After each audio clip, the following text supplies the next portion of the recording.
It started like any other Thursday evening. I had just come home from work, exhausted but looking forward to unwinding with a good book and some takeout. My wife, Clara, had beaten me home for once, which was rare considering her unpredictable hours at the advertising agency. She was in the shower when I arrived, humming a tune that I couldn't quite place. The house smelled faintly of lavender, her favorite soap, and everything felt normal. I dropped my bag in the hallway and called out, "Hey, Clara, I'm home." She didn't respond, but the sound of running water assured me she'd heard. I made my way to the kitchen, intending to grab a quick snack while I waited for her to join me. That's when I noticed it. Her phone was sitting on the kitchen counter, a rarity in itself. Clara was always glued to it. Work emails, group chats, endless Instagram scrolling. But tonight, it was just lying there, unlocked and buzzing with notifications. At first, I resisted the urge to peek. I trusted Clara. We'd been together for 8 years, married for 3. She was my rock, my partner. But then another notification popped up, a message preview that instantly set off alarm bells. "Hey, thanks for last night. Same time tomorrow?" It was from Sam, pizza guy. I frowned. Clara loved pizza? Sure, but this message didn't sound like your average order confirmation. Curiosity and a creeping sense of unease got the better of me. I picked up her phone, telling myself it was probably nothing.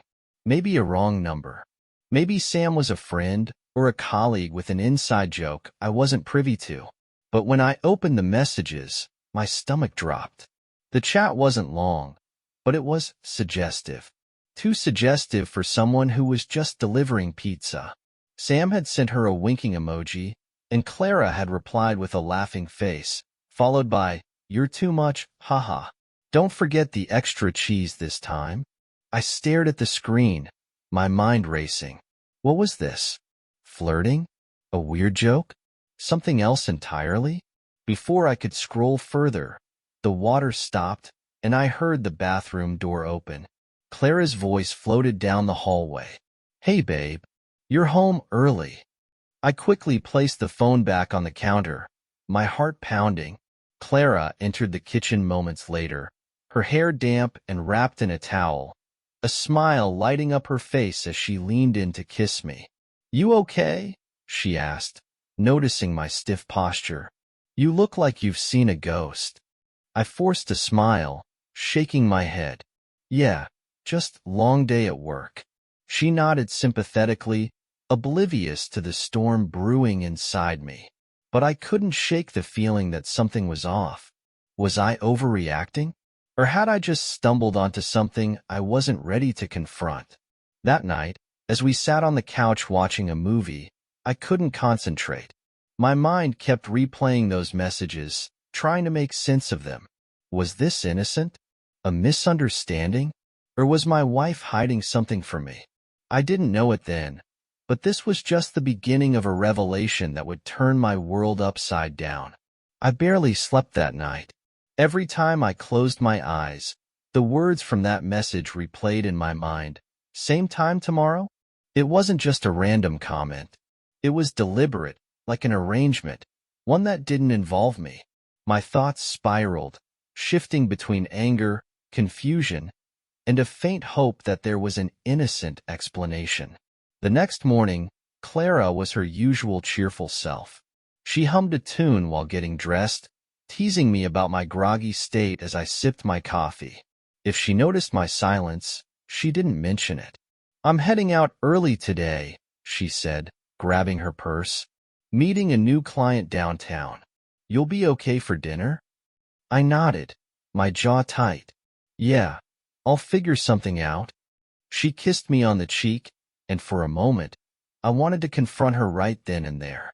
Ask her who Sam was, what those messages meant, why she needed extra cheese. But the words caught in my throat. What if I was wrong?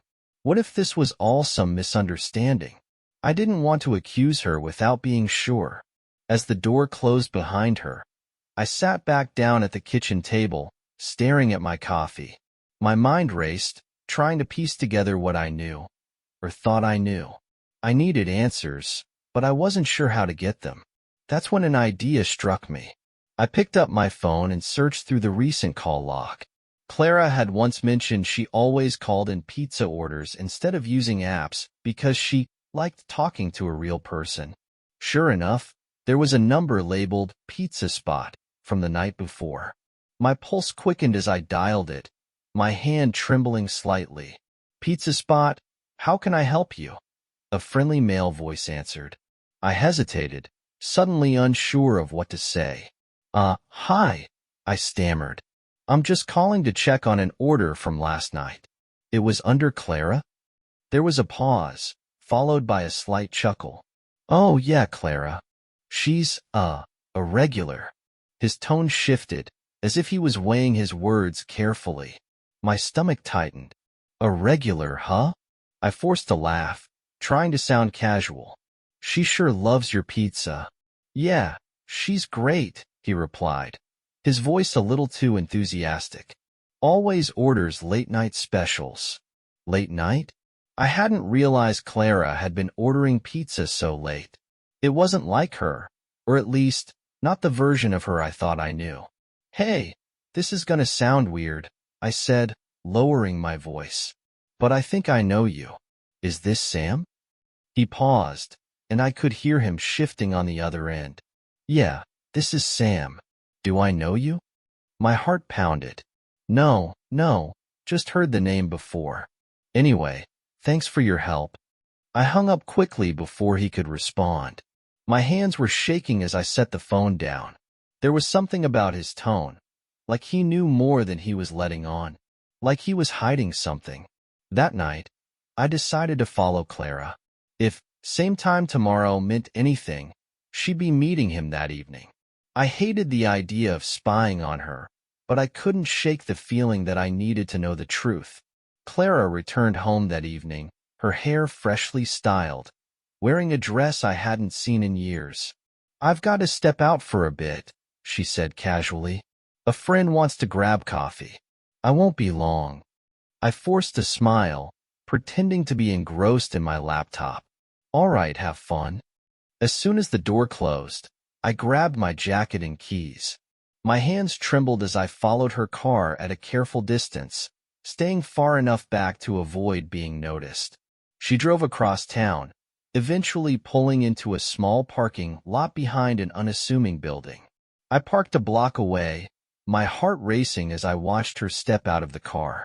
She walked quickly, glancing over her shoulder before disappearing into the building. I waited for a few minutes, trying to calm my nerves, before stepping out of my car. What was she doing here? And what, or who, was waiting for her inside? I crept closer, careful to stay in the shadows. The building didn't look like a cafe or a restaurant. It was a small, standalone space with no signage, just a plain glass door. As I got closer, I spotted movement inside, a figure pacing near the window. It was Sam. Seeing Sam inside the building sent a chill through me. He wasn't wearing a pizza delivery uniform like I'd expected. Instead, he looked casual, jeans, a fitted shirt, and he seemed far too comfortable for someone just meeting a customer. My pulse quickened as I ducked behind a row of hedges near the side of the building, peering through the glass. Clara appeared moments later, and my stomach sank. She walked in confidently, a smile on her face that wasn't meant for me. Sam greeted her with an easy familiarity, leaning in for a brief hug. It wasn't overly affectionate, but it wasn't the kind of hug you'd give someone you barely knew either. They exchanged a few words I couldn't hear, and then Clara gestured toward a small table near the corner of the room. Sam nodded, and they both sat down. He slid a bag across the table toward her, and she laughed at something he said. Her laugh was light and carefree, the kind she rarely used at home anymore. I clenched my fists, forcing myself to stay hidden. My mind raced with questions. What was this place? Why was she meeting him here? And what was in that bag? A part of me wanted to storm in and demand answers. But another part, the quieter, more calculating part, Knew I needed more information before I confronted her.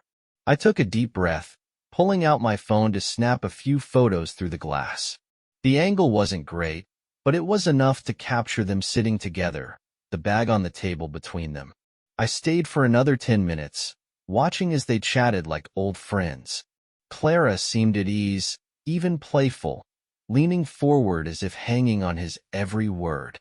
Meanwhile, I felt like my world was crumbling around me. Eventually, Sam got up and walked toward the back of the building, leaving Clara alone at the table. She reached for the bag and opened it slightly, peering inside. I squinted, trying to make out the contents, but I was too far away to see. Then, as if sensing something, Clara glanced toward the window. I ducked behind the hedges, my heart pounding. Did she see me? I held my breath, listening for any sound of movement. When I finally dared to look again, she was on her phone, scrolling with a focused expression. I decided it was time to leave. I'd seen enough for one night, and staying any longer risked being caught. As I made my way back to the car, my mind reeled with possibilities. Was this an affair? Some secret business arrangement?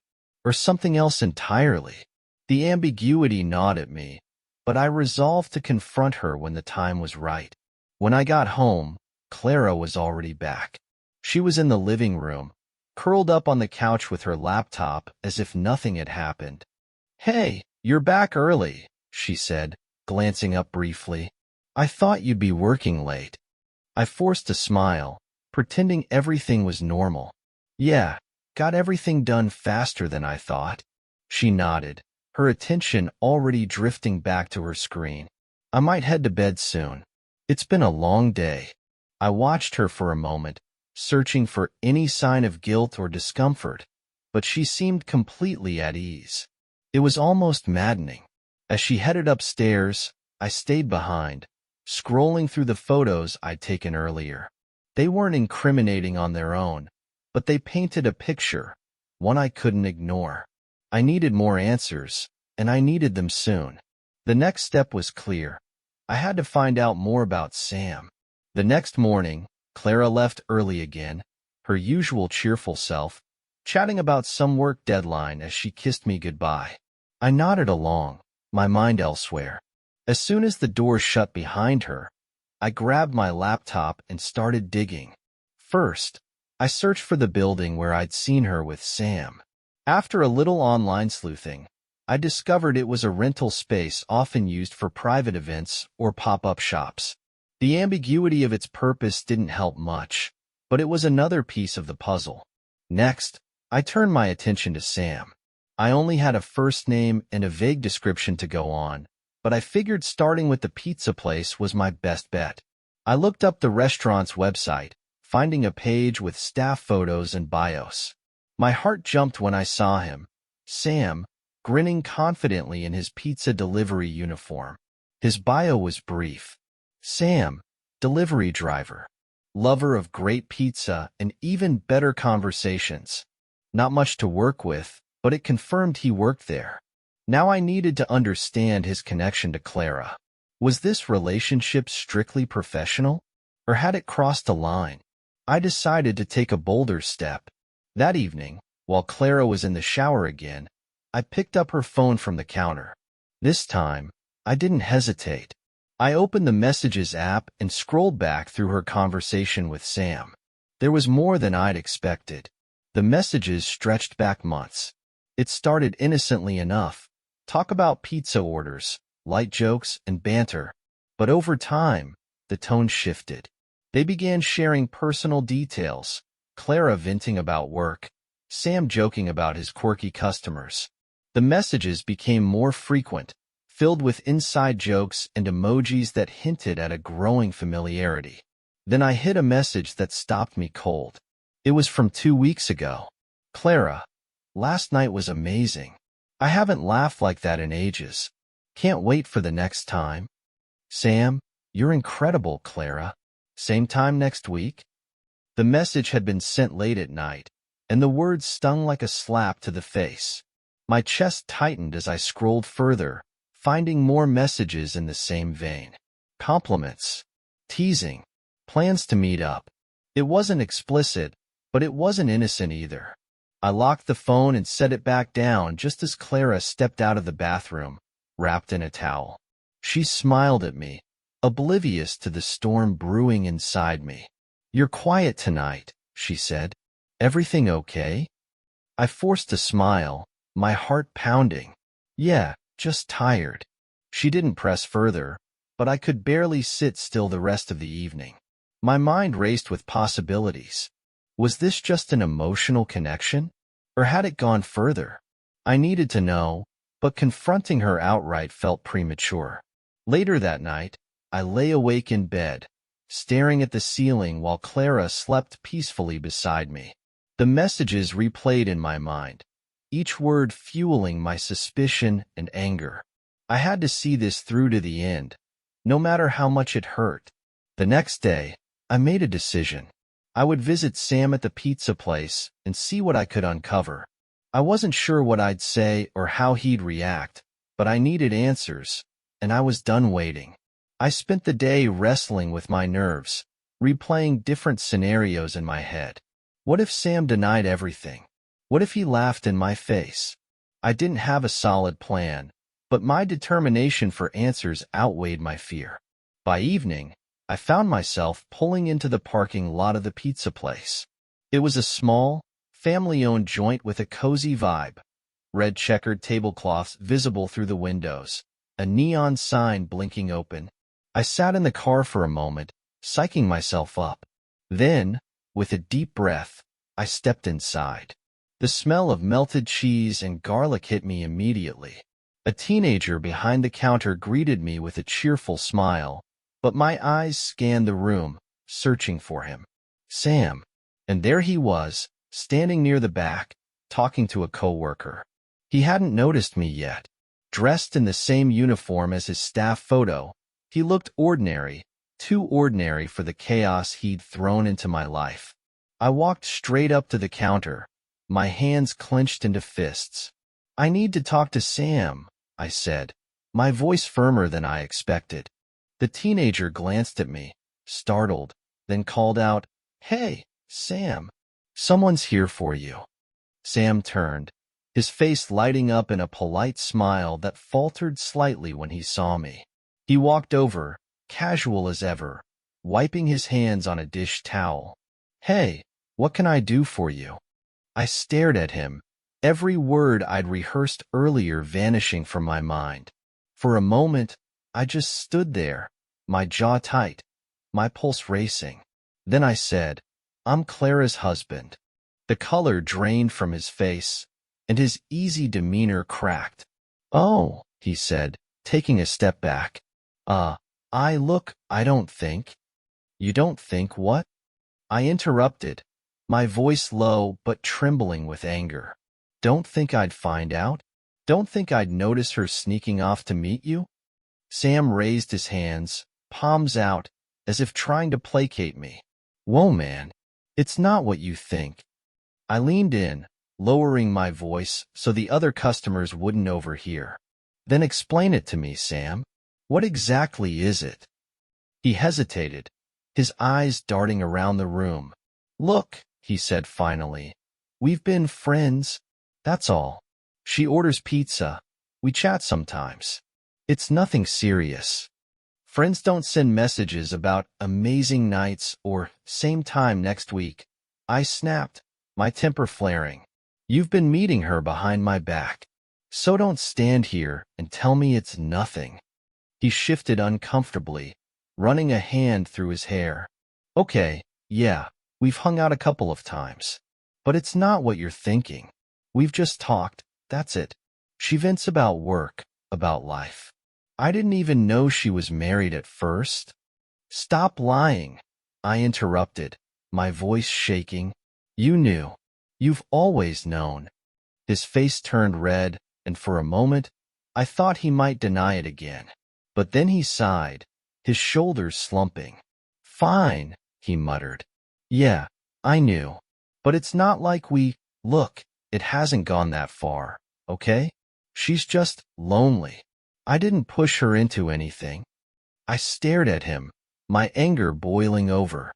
You didn't push her, but you sure didn't stop her either. He didn't respond, and the silence between us was deafening. I stepped back, taking a shaky breath. Stay away from her, I said finally. Whatever this is, it ends now. Sam nodded, his expression unreadable. Got it.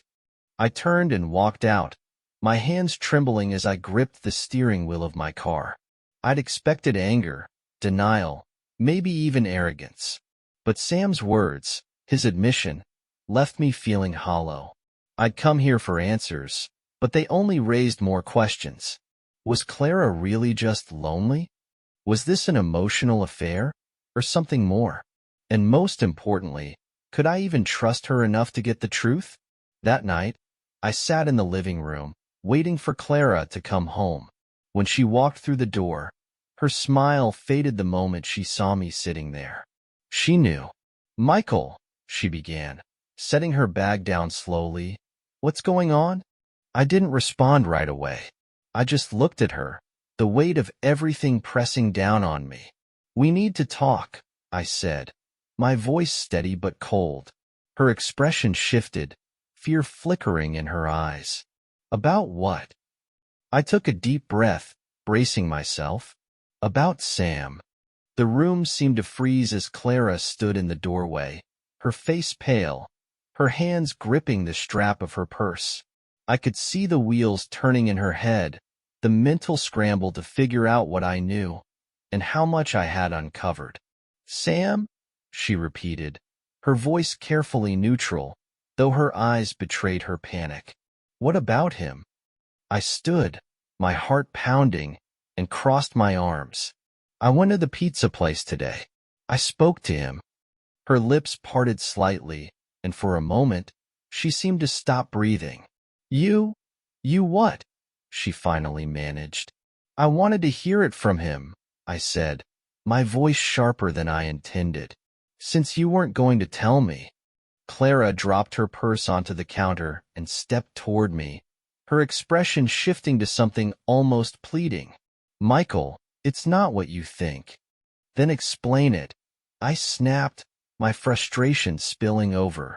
Because from where I'm standing, it looks like you've been sneaking around with some guy behind my back. Her shoulders sagged, and she let out a shaky breath. I wasn't sneaking around, she said, her voice trembling. It's just complicated. Complicated?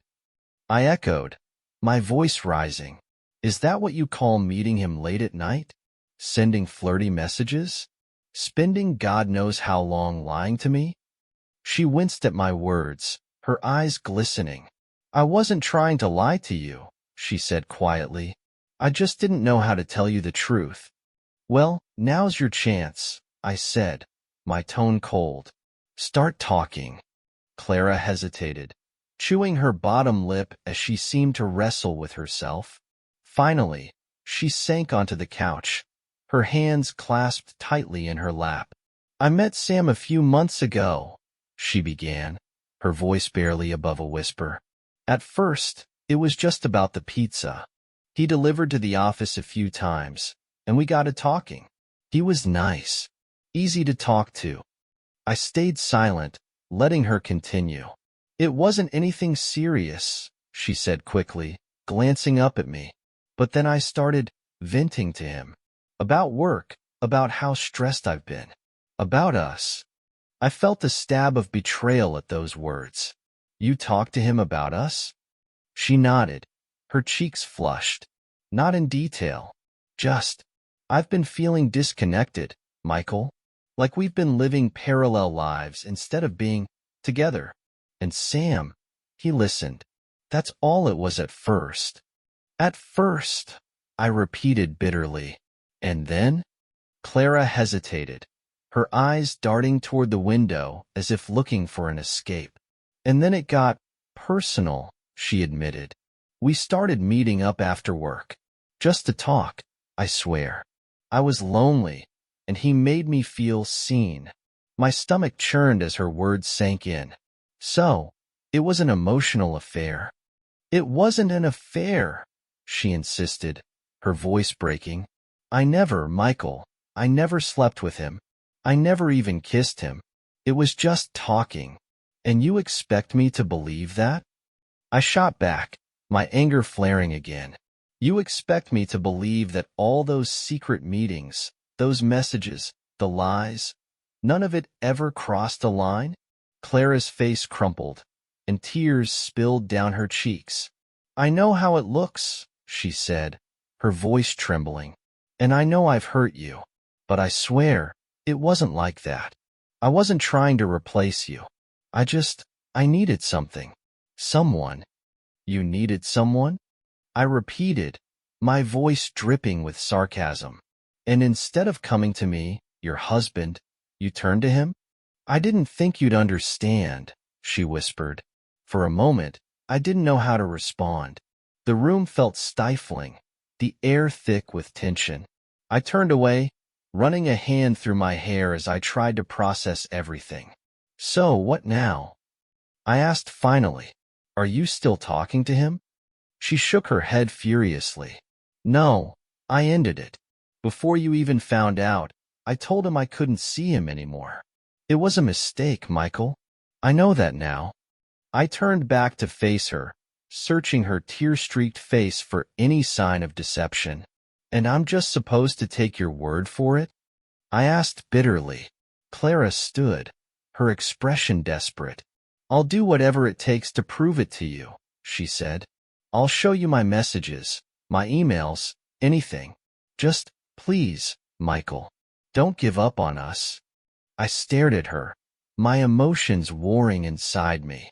Part of me wanted to believe her, to hold on to the life we'd built together. But another part, deeper, colder, whispered that the damage was already done. I need time, I said finally, my voice flat. I can't make any decisions right now.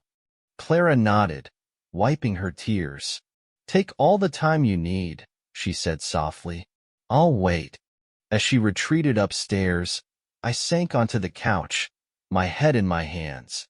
I'd come looking for the truth, and now that I had it, I wasn't sure what to do with it. The house felt eerily quiet after Clara went upstairs, her footsteps soft on the carpeted stairs. I stayed on the couch, staring blankly at the coffee table, my thoughts tangled and chaotic. Her confession rattled me to my core. She'd admitted to meeting Sam, to confiding in him, to letting him become a presence in her life that I hadn't been in a long time. And yet, she swore it hadn't gone further. No kissing, no physical affair, just words and feelings. But wasn't that a betrayal in itself? She'd shared pieces of herself with him that should have been meant for me. I slept on the couch that night, or, more accurately, lay awake staring at the ceiling. Clara must have sensed I needed space because she didn't come down to check on me. Or maybe she was too afraid of what I might say if she did. By morning, the ache in my chest hadn't eased. I got up early, threw on a jacket, and left the house without saying a word. I needed air, clarity, and distance from the suffocating weight of her confession. I ended up at the park near our neighborhood, the one Clara and I used to visit on weekends when we first moved into our house. Back then, we'd spend hours walking the trails, talking about everything and nothing, dreaming about our future together. Now, the memories felt like a cruel contrast to the reality we were living. I sat on a bench, watching joggers and dog walkers pass by, their lives seemingly simple and unburdened. Pulling out my phone, I scrolled aimlessly through messages and photos, trying to distract myself. That's when I remembered the photos I'd taken of Clara and Sam at the rental space. I opened them, staring at the blurry images of their meeting. Her smile, the way she leaned in, the casual intimacy between them. The questions came rushing back. Could I really believe her? Was there more to their relationship than she was admitting? And even if there wasn't, how was I supposed to trust her again? Lost in thought, I didn't notice my phone buzzing until the call had nearly gone to voicemail. It was Clara. I hesitated for a moment before answering. Yeah. Michael, she said, her voice tentative. Are you okay? I noticed you weren't here this morning. I'm fine, I replied curtly. Just needed to clear my head. There was a pause. Can we talk when you get back? Please. I sighed, the tension in her voice tugging at something inside me. We'll talk, I said, then hung up before she could respond. When I returned home, Clara was waiting for me in the kitchen, her hands wrapped around a mug of tea. She looked tired, her eyes puffy from crying, her usual polish dulled by the weight of everything. I leaned against the doorway, folding my arms. You wanted to talk? I said, keeping my tone neutral. She nodded, setting the mug down. I want to say again how sorry I am, she began, her voice trembling. I know I've hurt you, and I'll regret it for the rest of my life. But I need you to know that I never stopped loving you. Everything I did, it wasn't because I didn't care. It was because I felt lost. Lost? I repeated, raising an eyebrow. So you found Sam instead? Her shoulders slumped, and she rubbed her temples as if the words pained her. I know how it sounds, but it wasn't about him, Michael. It was about me. I felt like we drifted apart, like we were just going through the motions. I didn't know how to tell you, so I buried it. And then, he was just there. I let her words sink in, my chest tightening with a mix of anger and sadness. And instead of fixing things with me, you decided to run to someone else. Her eyes filled with tears, but she didn't look away. I made a mistake, a terrible one, but I want to make it right, Michael. I'll do whatever it takes. For a long moment, I didn't respond. I wanted to believe her, wanted to trust that she was genuinely remorseful. But the hurt was too fresh, too raw. Trust isn't something you can just snap your fingers and fix, I said finally. It's going to take time, if it's even possible. Clara nodded, her lips trembling. I understand. I'll give you all the time you need. I don't want to lose us. I sighed, running a hand through my hair. I don't know what I want yet, I admitted. I need time to figure it out. She nodded again, tears slipping down her cheeks. I'll wait, she whispered. That night, I slept in the guest room. The space between us felt both physical and emotional, a chasm I wasn't sure we could ever bridge. Part of me wanted to believe her, to work toward healing. But another part whispered that this was a betrayal too deep to recover from. I didn't know which side would win, but I knew one thing for sure. Things between us would never be the same. The days that followed were a blur of tension and avoidance. Clara tiptoed around the house, careful not to intrude on my space. I spent most of my time at work or out running errands that didn't need to be done, anything to avoid being home too long. The air between us was heavy, filled with unsaid words and unresolved feelings. One evening, Clara knocked softly on the door of the guest room. I had been scrolling mindlessly through my phone, trying to distract myself, but her knock snapped me to attention. Michael, she called softly, can I come in? I hesitated before responding. Yeah. She opened the door slowly, stepping inside like she was entering enemy territory. In her hands was a small stack of papers. I've been thinking about what you said, about needing time to figure things out, she began. And I know I can't just sit here and hope things get better on their own. I sat up, my heart pounding as I tried to read her expression. She walked over and handed me the papers. I glanced down and realized they were printouts of her phone records, email logs, and social media history. Everything laid bare. I don't want you to have any doubts about what I'm saying, she said, her voice trembling. I know I broke your trust, and I don't expect you to believe me overnight. But I want to show you that I'm willing to be transparent, to do whatever it takes to prove I'm telling the truth. I flipped through the pages, seeing messages that matched her story, no explicit proof of a physical affair, but enough to make my chest ache all over again. The flirty exchanges, the late-night messages, They were all there. She hadn't hidden anything this time, and it only made the pain feel sharper. "Why didn't you show me this before?" I asked, my voice tight. She sat down on the edge of the bed, wringing her hands. "Because I was scared," she admitted. "I thought if I gave you everything, you'd walk away. But now, I realize that holding back just makes it worse. So here it is. Everything." I stared at the papers for a long moment before setting them aside. "This doesn't erase what happened," I said, my tone softer than I expected. "It doesn't undo the lies or the hurt." "I know," she said quickly, "but I hope it's a start. I want us to heal, Michael. I want to be the wife you deserve." Her words hung in the air, heavy with emotion. I could see the sincerity in her eyes, the desperation to salvage what we'd built. But I also felt the weight of her betrayal, a wound that wouldn't close so easily. "I need to think," I said finally, standing and walking toward the window. "I don't know if I can move past this, Clara. I don't know if I'll ever trust you again." Her breath hitched, and I heard her suppress a sob. "I understand," she whispered, "but I'll wait, Michael. However long it takes, I'll wait." The next morning, I left the house early, needing space to clear my head.